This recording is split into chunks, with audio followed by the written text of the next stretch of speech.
ওই মেয়েটা না হয় ওর বাবা মার দিকে তাকিয়ে আমাকে বিয়ে করতে রাজি হবে, কিন্তু কিন্তু মেয়েটার কি হবে সেটা কি তোমরা একবার ভেবে দেখেছো?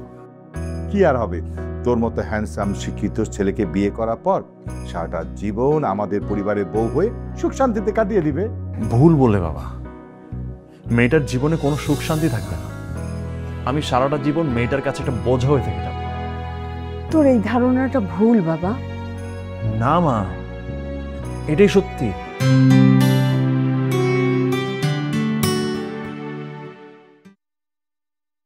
কিরে বাবা, তোর নতুন অফিসের প্রথম দিনটা কেমন কাটলো?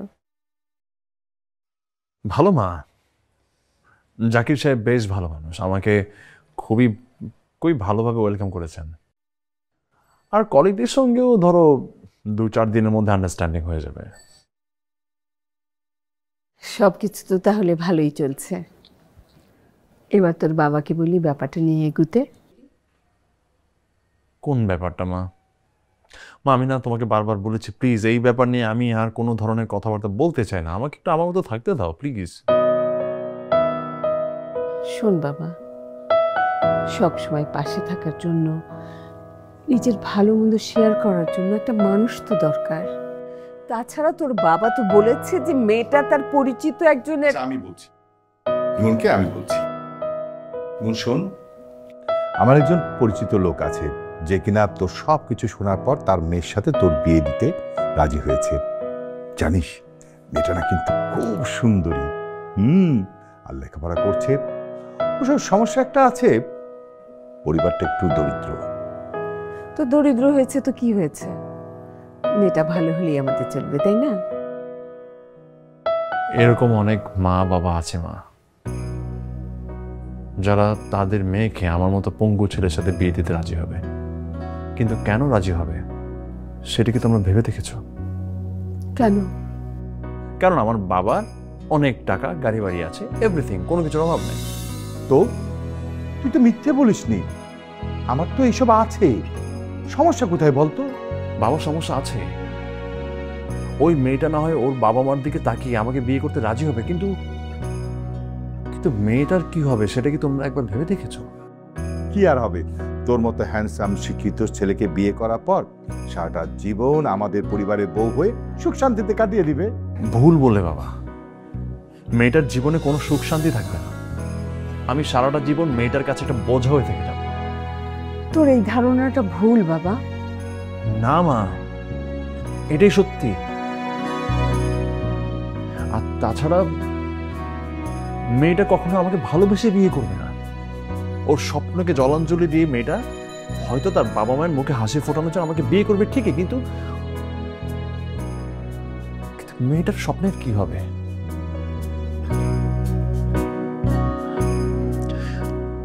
আমি অন্য কোনো মেয়ের স্বপ্নকে ধ্বংস করে তাকে নিজের জীবনের সাথে জড়াতে চাই না বাবা।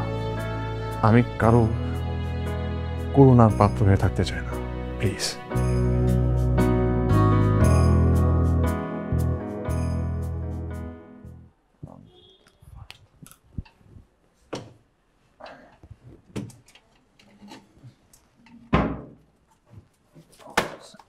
সরি। আহারে, এই অবস্থায় ইমন সাহেবের চাকরি করতে হচ্ছে, কি দুর্ভাগ্য। অভাব মানুষকে কত কিছু করতে বাধ্য করে। ইমন সাহেবের জন্য কষ্ট লাগছে। ইমন ভাই, আপনার যদি কোনো হেল্প লাগে আমাদের বলবেন, আমরা আপনাকে হেল্প করব। জি, আমি অবশ্যই বলবো। কোনো হেজিটেট করবেন না, এই বয়সে আপনার পা নাই, ভাবতেই খারাপ লাগছে। এখনো তো বিয়ে শাদী করেননি মনে হয়। জি না। চাকরিটা যখন পেয়ে গেছেন, একটা মেয়ে দেখে বিয়ে করে নেন। আরে ভাই, সমস্যা কি? ইমন ভাই, এখন তো বেকার ছেলেদের কেউ মেয়ে দিতে চায় না। আপনি পঙ্গু, তাতে কি হয়েছে? বেকার তো আর না, ভালো একটা মেয়ে পেয়ে যাবেন। আমি কি আপনাকে জ্ঞান দিতে বলেছি? আপনার কাজ আপনি করুন না। আর আমি এখানে অভাবের কারণে অফিস করতে আসিনি, চাকরি করতে আসিনি। আমি এখানে চাকরি করতে আসছি আমার যোগ্যতায় এবং আমার মেধায়। সো আমাকে নিয়ে আপনাদের না ভাবলেও চলবে। আর আপনি তাকিয়েছেন কেন? হ্যাঁ, আপনি ওনাদের মধ্যে মজা নিচ্ছেন?